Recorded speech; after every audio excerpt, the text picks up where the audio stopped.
Hello, everybody. Thank you for joining in for another session of Leadership Podcast. Here we are going to talk about some of the key aspects of a leader, and we have a very exciting model for today. Between me and Rob, we will discuss about the different levels of leadership, and I guess it's important for you, whoever is here tuned in this live session, or maybe watching this as a recorded session, to make sure that you follow it until the end of this podcast, because I'm sure you're gonna learn some good insights, some good aspects, some good avenues of how you can become an effective leader, or what are the qualities of an effective leader, and what are the different levels of leadership. So my name, Wajid Ali. I am based off Toronto, Canada, and we are bringing this podcast as live for you to learn and grow together. I have my partner, my co-guest, and expert on the leadership, Rob Kamranpur. I invite him to be here on the stage. Hey, Rob, you're up. Good afternoon, everyone. Thanks, Wajid, for the introductory, and welcome everyone to the Leadership Podcast. As Wajid said, we're excited to have you guys here today, and we've got a great topic to discuss. So, looking forward to getting into the conversation. Awesome. Thank you, Rob, for the introduction. So I think we'll just jump right ahead into the topics that we have selected for today. Uh, and what I'm gonna do is I will continue from where we left on our podcast last week. We were talking about the concept of engagement, and we were at a point where we said engagement is a two-way process. So how do we keep people engaged in terms of, if you are on a leadership side, how do you keep the people engaged being a leader? But if you are in a reportee side, meaning that you're reporting into someone, which typically is the case, so how would you make sure that you engage your leader into day-to-day or into whatever cadence is, right? So we will just continue from there, and then we will move on to the topic that we thought we should discuss on our podcast today. So Rob, if you Sure. recall, if you recall, we were talking about how important it is for a leader to engage the staff or engage the team, and what were the key, or what are the key recommendations of engagement. One of the key that you recommended was the importance of one-on-one meetings and the importance of group setting meetings, like a team meetings. Yeah. And if you can just shed some light on this one, and then we will just take a spin from the team side as well. Sure. Yeah. I think we talked about the one-on-ones, the importance of the one-on-ones on a regular basis.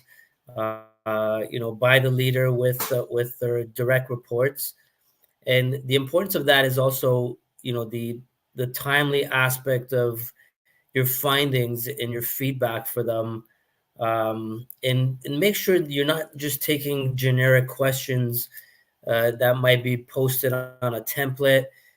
Make sure you customize those questions to ensure it fits, or it's suitable for the people that you are that are on your team and what they're doing. And the other aspect of the one-on-ones is the employees are also responsible to use these sessions to ask their leaders certain questions. So it's a two-way communication, as we talked about. And again, from a team perspective, for me, it was important to have at a minimum quarterly meetings with my team to ensure, because we had various functions on the team, and as we call them, pillars, to bring those pillars together and to kind of share knowledge and see how we interact with each other, share lessons learned. So from a transparency perspective, what is each team doing, and how can we contribute and help each other? So that was important for me, and I think I do see a lot of, like, again, bigger teams that have the various functions, but they're kind of operated in silos, and we need to get rid of those Right. silos and integrate the teams together. Right, absolutely. That's I think the key recommendation is there, that what you just said is about understanding the team, getting rid of the silos and establishing that communication.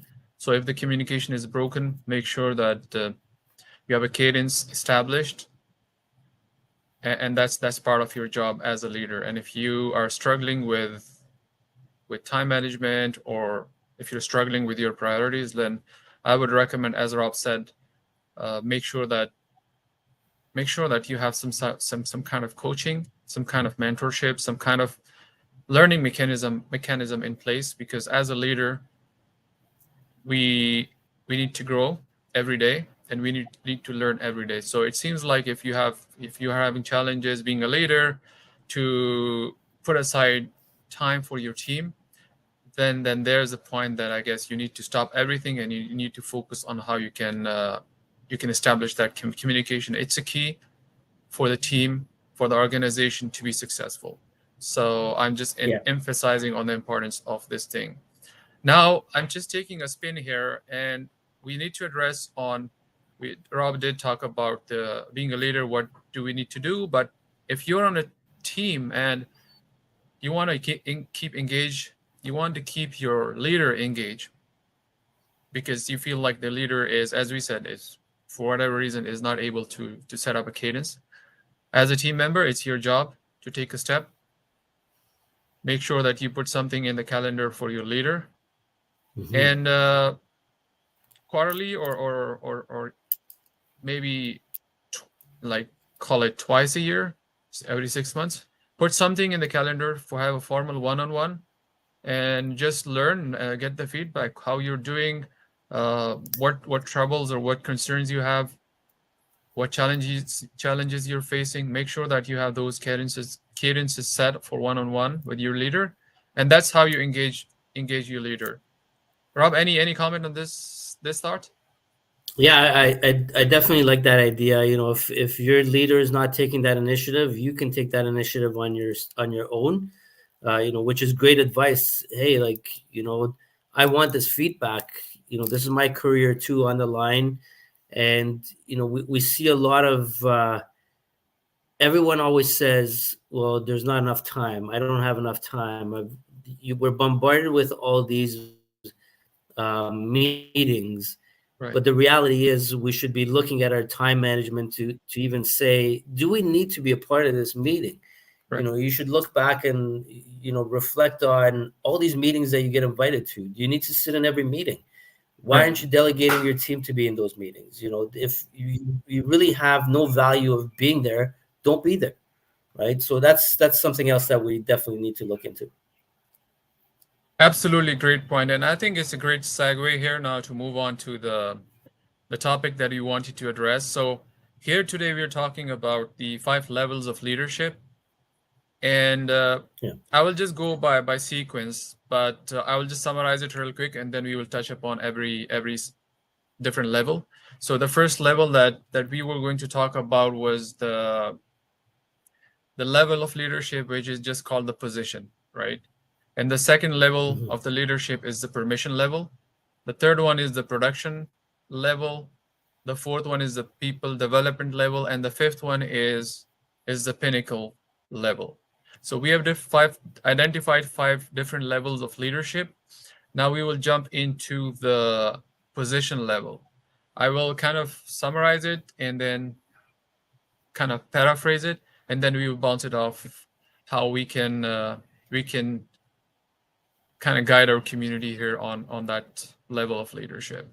So the position level So ship, what does it? Wajid, Yeah, be- before you start, can you give a little bit of context in terms of where did you get these?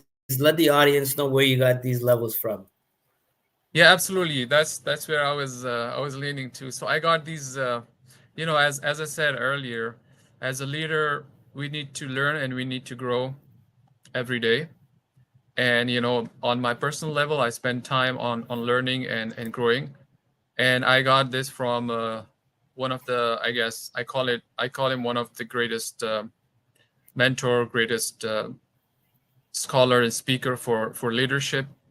And I got it from John Maxwell teachings.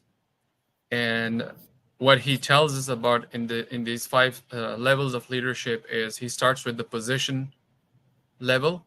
And the position level is nothing else, but it speaks about what title do you have or what position do you have in an organization.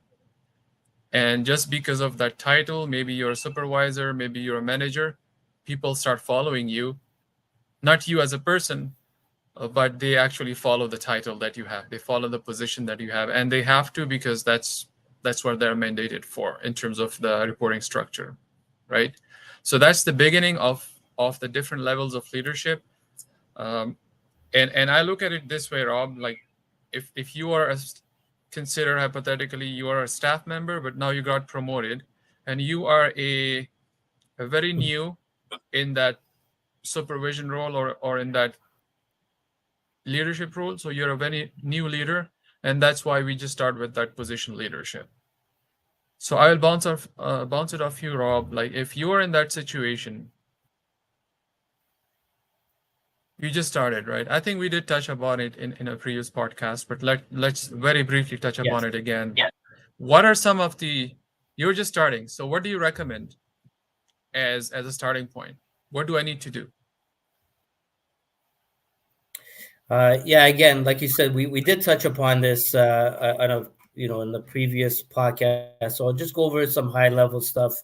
Correct. Again, set your expectations clearly with your team. Um, Learn who your team is. So learn who's on your team. Get to know your team is very important. You should be doing that in the first 90 days. Get to know your direct manager or leader, and have those expectations communicated with them as well. And learn how to listen. Listening is the one of the most important aspects of leadership, and you need to actively listen. And you know by actually learning how to listen, you'll be able to extract so much. Give you a lot of insight to what you need to do, the gaps, your strategy. So those are some of the things. And always, empathy is very important for me. Lead with kindness. So that's something you should learn as well. Yeah, absolutely. So great points. And I will emphasize on What would the what's that? what would you add on that list? Yeah. That's all good points, Rob. What I'm gonna add it, I'll emphasize on what you said in terms of empathy and listening, right? So listening to understand, and then using that understanding and utilizing being empathetic leader to bring everyone on the team, right? You have to make sure, because you're just starting, so just understanding is the key. Understanding, listen to understand, and then use that understanding to become an empathetic leader. That would be a good starting point. I totally agree with that. So we will move on to the next one, which is the permission level. And the way this concept here about the permission level is described as, now we have moved on from the position level to the permission level. So people now follow you for a reason. And as we said, what the reason is that you are showing the qualities of servant leadership. So you're connecting with people at a personal level, you're listening to them, you're observing what they're doing, and you're learning from that observation. And by doing so, since you have established that personal level connection, people start respecting you. So they have given you the permission now to become their leader just by showcasing these qualities. What are your thoughts, Rob? Yeah, and again, it's very important if you want to gain that title of leadership. You need to ensure you have certain qualities to align with that. So again, for me, it's important to lead by example. So you have to walk the talk. If you're going to say you're going to do something, you have to make sure you do it. And it's that piece comes with integrity. Having that integrity, keeping your word, uh, very important. So the other thing is, again, building those connections with people. It's connecting with people. As a leader, you're connecting on the emotional level with them as well, and being able to influence. I think, as a leader, if you're not influential, then you're still at that management level until you kind of gain that respect from others. So those are some of the important pieces for me. Again, I would ask you, turn it to you, throughout Sure. your journey, what would you think you would add to that, or what would you think would stand out in terms of that leadership piece? Yeah, so Rob, how I will gonna look at it from my experience is, as you said, people like, you become effective leader only if people respect you, not because of your position or because of your title, but because of Hmm. who you are and how helpful you are to the team, how open you are to the team, how much do you listen to them, how much do you value their feedback, how much do you include them on in your decision making process, and how much do you value their contribution. So by doing so, I guess it's the same thing as it goes with the servant leadership and being Hmm. an empathetic leader. So you're understanding your team, you're bringing them along with you, you're listening to them, you're valuing their feedback, and by doing so, by showcasing these qualities, people start to listen to you, and I guess naturally you become an influential leader because people now value you in that role. So these are some of the important things that I would like to add on this one. That's right. And what I have seen, like, there are two different kinds of leaders, or I would say two different kinds of bosses. If you were to use the word boss, right? And there's a difference between the boss and the leader. So what the leader does is the things that we just mentioned, and what the boss does is that, that person always thinks that I'm right and I have the full authority of whatever I'm Yes. saying, right? I cannot be wrong. And then if you're on a team with that person, just make sure that you have the ability to You navigate run. with those challenges, right? Yeah, absolutely. And a boss mentality is you do as I say. So it's more of like a commander rather than being a leader. So That's right. So those yeah, are great points. I love the fact that you talked about value, which is really important. So great points there. awesome.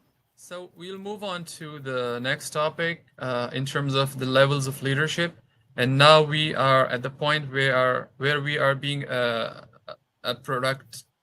productive leader. So this level is called production level of leadership.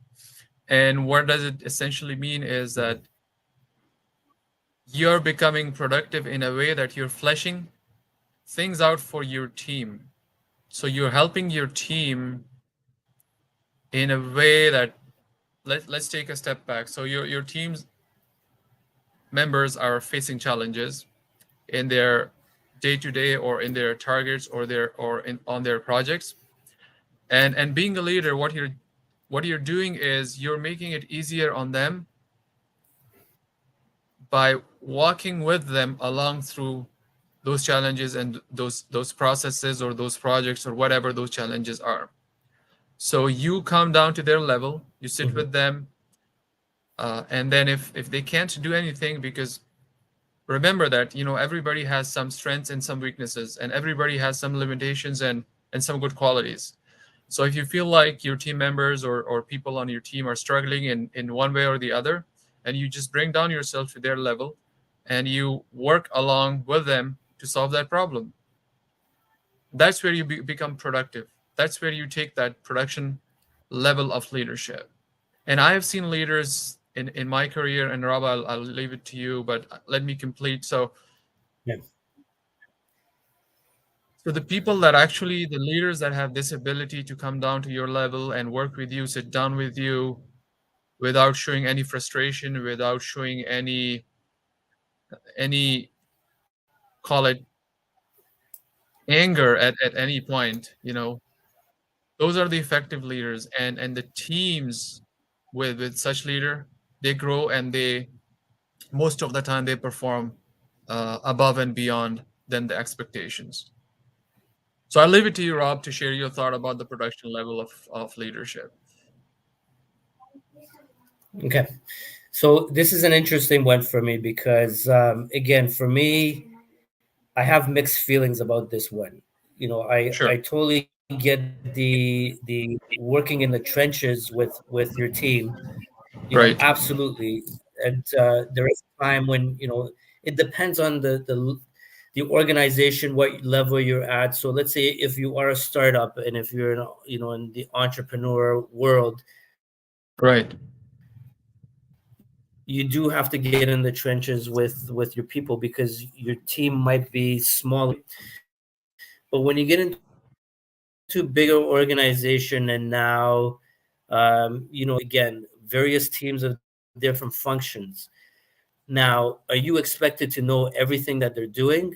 And the answer for me is no, because there are leaders that are leading teams that don't have those expertise to kind of dig in the trenches, to work in the trenches with their team. So Right. in my opinion, in those cases, what you do is you actually um, you set those people up with mentors and other folks in the group that are the subject matter experts to coach them. So Right. you're kind of doing the same thing, but you're Right. utilizing your subject matter experts to do that for you because again, you're stretched so thin, and you might not have those expertise or those capabilities you know to do the work or help your teammates out in certain cases. Well, that's an excellent point. I totally agree with. It depends on where you're at in terms of the size of organization and the size of the team. So absolutely great point. If being a leader, you definitely love and you would like to help your team one way or the other, but not Hmm. necessarily that you just go and do the hands-on work with them. To your point, you might not be expert on that particular thing.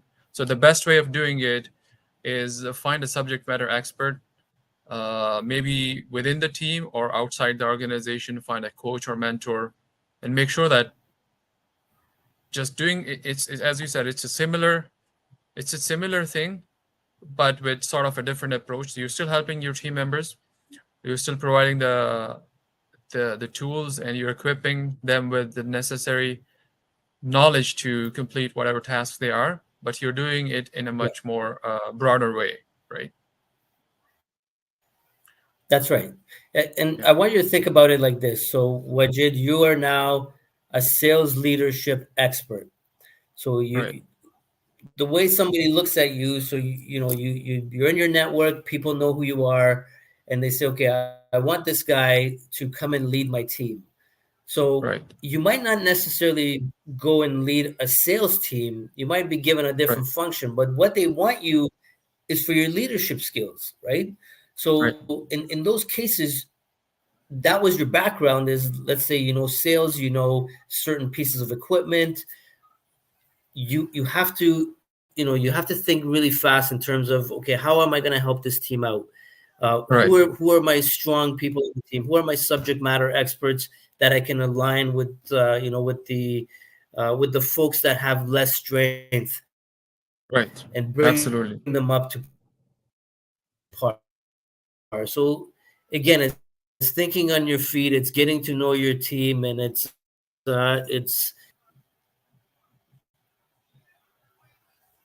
Absolutely. All great points. So on that note, just looking at the timeline here, I think the next topic or the next point on this levels of leadership is the people development level. So now what you're gonna do is when you're at a certain level in a leadership role, the next thing that you need to do is developing your team. So your team is growing, and how do you develop your team? You recruit new people or new team member on your team. And the first and the foremost aspect of people development or team development is the recruitment, right? So that's how it was explained in this concept, is that you need to spend more time and more effort and more energy on recruiting the right person for your team. And once you find the right person, you need to make sure that you position that person in in a right spot.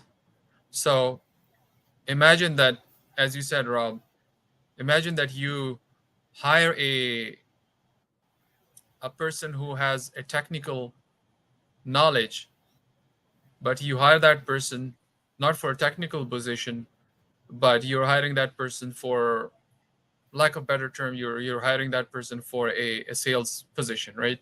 So now Mhm. there is a mismatch of what skills you had that person with and where you are positioning this person. So I was just making an analogy that if you're hiring a person, make sure that you hire the right person for the right position. So the next thing is on in the same concept of people development is, you do hiring, you position the person in the right way. Now you need to be their mentor in the first few months of their life cycle within your organization, right? So you allow them to shadow you for a period of time, depending on what you both agree upon. Then allow that person to work by himself, but you kind of shadow them, and or him or her. And then the third step is, you let that person do their job by themselves, and you just take kind of a step back. So that's where they become effective leaders. So you're helping them you are helping them by this process to become an effective leader. Now, Rob, I'll ask a question for you. Since you have been leading the teams, and you are kind of coaching the people on the concept of leadership for quite some time now, what do you recommend in this whole process of people development leadership? What is it that would stand out for you? Couple of points that you would recommend here to the community. Yeah, and this point for me is one of the biggest gaps I see in many organizations, and one of the biggest complaints that you get from people is the development piece. Right. Again, it goes back to your leader, your manager, your boss, whoever you want to call it, not having time to develop you. So one of the questions I posed was to leaders was, how many hours are you spending coaching, your direct reports? And that's, Right. a direct correlation with development. And Right. the other piece that's missing is like a development plan. Where's your plan for these folks? Where's the roadmap? Where's the action items? Where's the milestones in there to help them develop? And if you don't have that, that's a major piece. It's like, just like developing a strategy for your team, you require that roadmap to take you from A to Z. Development's the same thing. You can't just think it in your mind, okay, in 3 years, this person will be developed into my new leader, supervisor, manager, without actually taking the time to provide training, to Right. challenge them with some projects, um, to coach them, to mentor them, and to provide them with timely feedback. So all of that stuff needs to be in place in order to develop people, and I think this is a major gap in today's organizations. And in terms of developing people, I think we're neglecting a lot of good people that could be developed a lot better. Yeah, absolutely. And the way this, I totally agree with you. And I think you're touching on a very key point here, is that, you go through all this process the way that I just described is, but then the piece where you actually grow is by putting your time in developing your people in a way that you provide them proper guidance, proper Yeah. mentorship, proper coaching, test them with some projects, allow them to make mistakes, Hmm. and and help them becoming a leader if you want them to become a leader, right? So to your point, it's absolutely true that these things are missing in today's most of the organizations. People are not valuing the importance of this aspect. So, and that's why we see in a lot of organization there's a huge turnover, because people are losing some important people are losing some Yeah. smart, talented people, just because of lack of process. Is that fair? 100%. And if you don't believe this, ask people themselves, and interview people that have left companies. Interview the good people that are becoming disengaged. And I wanted to share this stat at the beginning when we were talking about engagement and the importance of engagement. So I'll bring it up at this point to share it with people.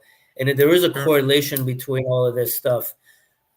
And this is actually a scary stat, to be honest with you. And in Canada, productivity in organizations has decreased by 5.6% compared to the US, based on like the engagement numbers that Gallup's come up with. That's a scary number. We're actually going backwards instead of forward. And what attributes to the engagement is also this piece, which is development, right? If people don't feel they're growing or thriving in an organization, why would they want to stay there when they know their capabilities and their value is worth more? So again, it's a very important piece that organizations need to pay attention to. Well, this absolutely. Thanks for sharing it, and I would like to share it, repeat it once again, just for the listeners, and just emphasize on how important it is. So just if you can just re-summarize it and phrase it again for the people here. Sure. Yeah. So again, there was a stat, and I'll share this with you so we can post it up. Yeah, So absolutely. when they did a recent stat in Canada, amongst some other countries, I think we were. I don't know the exact positions. Where I think we're in the top 5 in terms of, or again, I don't know. Don't quote me on this, but we were. Sure. Our productivity loss was 5.6% compared to the US, and Japan's was like 8.6 or something like that. And this was based on engagement. And Absolutely.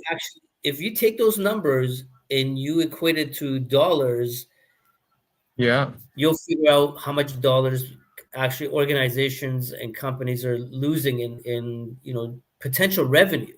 So you might not look at engagement, you look at Right. engagement from a people perspective, but that's all a Yeah. reflection Sure. into dollars. So and I think that's the biggest mistake, that we're always focusing on numbers instead of people.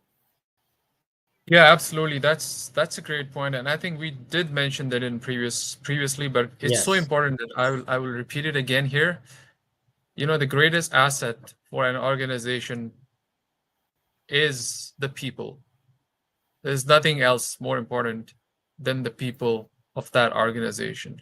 Like, your equipment, your IT, I mean, our hardware and software, yes, that's part of your bottom line, but your greatest asset is the people. So if you don't invest into the people, to your point, Rob, your productivity, your engagement, everything will go down, and eventually it will gonna affect your revenue. So make sure Yeah. that you're investing into the people in the right way. Yeah. It is critical and it's important. Yeah. No, So absolutely. You got a great point. yeah, thank you, Rob. So one last thing is, and then we're gonna wrap it up, is in this in this leadership level journey, the last step is the pinnacle level. And the Hmm. way it was described, what the pinnacle level is, and I think we by talking about these levels, different levels of leadership, we did touch upon this one. But the pinnacle level is where the people respect you because of who you are. It's not because of your title, it's not because of how influential you are, it's not because of how many people follow you in terms of how big of an influencer you are on social media. It is because of who you are, and how much you're contributing to the life of the people following you, the team members. I think it goes back to the point that we just said, how much we are investing into the people. People are the greatest assets. And if we are investing into the people, we have reached that pinnacle level of leadership.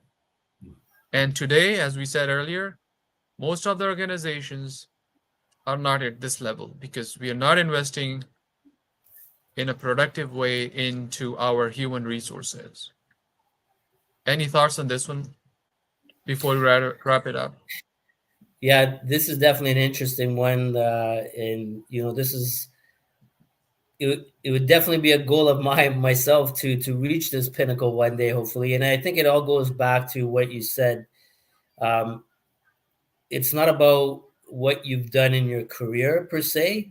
It's I think again, in my opinion, would be how much have you given back to society, to the communities? How many people have you developed?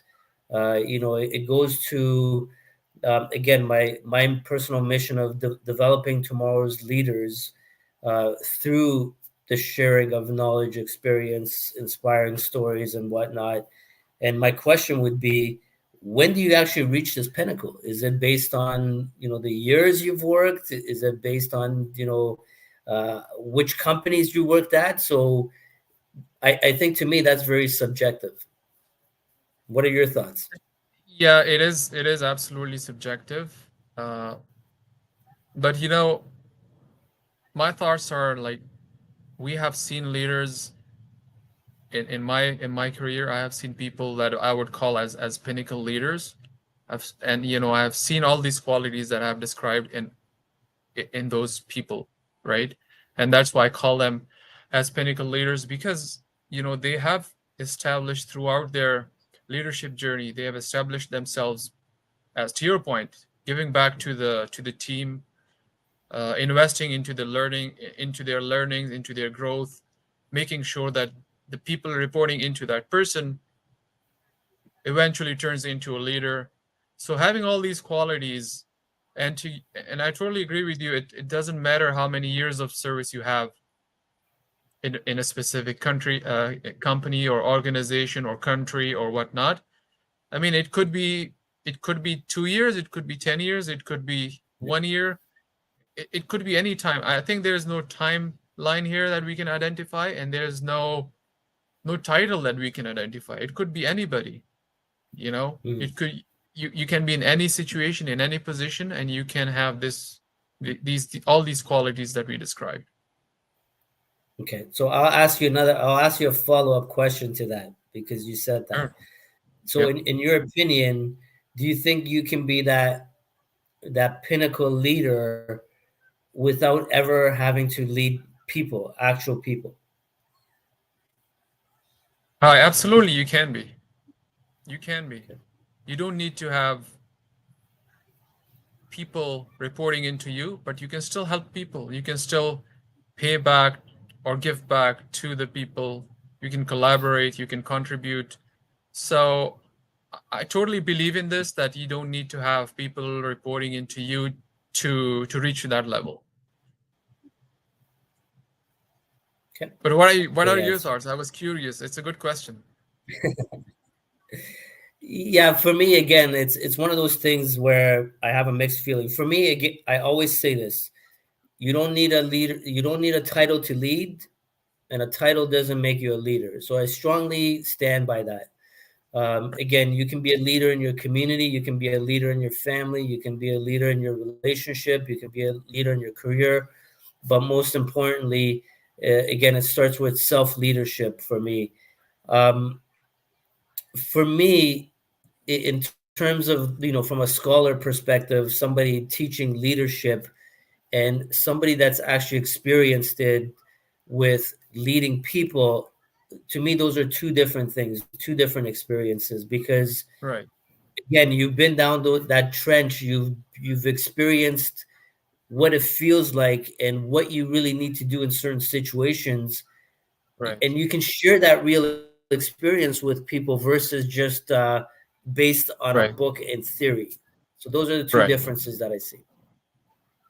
Absolutely. And I agree with you, Rob. It's valuable to have the actual hands-on experience, to go through a hands-on, call it journey or process or experience, and then you bring that into your leadership. So it absolutely is valuable, and it is vital. And I totally, appreciate that comment. But again, I also agree with what you just said earlier, that you don't need to be in a specific title or position to act as a leader. It could be in your organization, your family, 100%. your personal life, your community, and that's how it works. You just need to take an initiative, and I will just sum it up with this statement again, that as a leader or as a person, we need to learn, we need to grow, and if you don't learn every day, then you're missing upon something, some Mhm. kind of purpose that you were sent here for. So all of us are here for a purpose, right? And if we don't have a purpose of our life, then I think we're missing some greatest opportunities. 100%. So any parting thoughts, and then we will just say bye to the community. No, I think you summed it up really well, and it's so important at some point of your life to really dig deep and figure out what your purpose is. And when you find it, you'll kind of notice which path you have to take in life and what you have to do and why you're here. Awesome, man. Thank you for the amazing engagement today, Rob. I really truly Thank appreciate you. it. It's always a learning experience to talk to you and to have a Thank you. conversation with you. And I'm really enjoying these podcasts. And I'm sure the community, the people watching it, they're also getting some benefit from these conversations. Thank you again.